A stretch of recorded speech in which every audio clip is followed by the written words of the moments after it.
Welcome to Kishore academy. இன்றைக்கி இந்த வீடியோவில் 12th standard physics English medium 10th chapter important question, important 2 mark, Barkhausen condition for sustained oscillation. So இது ரொம்ப easy. There should be a positive feedback. இதுதான் first point. There இங்கே T வந்து print ஆகலை, நல்லா பார்த்துக்கோங்க.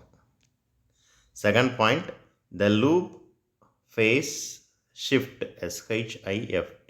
இங்கேயும் அதே மாதிரி தேர் அப்படிங்கிறதும் கரெக்டாக பிரிண்ட் ஆகலை. Shift must be 0 degree or integral multiples of 2. Second point. And third point, the loop gain must be unity, ஒன்றா இருக்கணும். So A beta is equal to 1. ஏனா என்னது வோல்டேஜ் கெயின் அண்ட் பீட்டா அப்படிங்கிறது feedback ratio. அவ்வளோதான் 3 point. So இதுக்கு meaning என்ன அப்படிங்கிறத explain பண்ணணும்னா இதுக்கு முன்னாடி இருக்கிற டாபிக்ஸ் எல்லாம் பெரிய அளவில் எக்ஸ்பிளைன் பண்ணணும். ஸோ அது 5 மார்க் கொஸ்டினில் வரும்போது பார்த்துக்கலாம். இப்போதைக்கு இந்த 3 பாயிண்ட்டை 2 மார்க்குக்கு நல்லா படிச்சுக்கோங்க. எக்ஸாமினேஷன் பாயிண்ட் ஆஃப் வியூவில் இம்பார்ட்டன்ட் கொஸ்டின். தேங்க்யூ.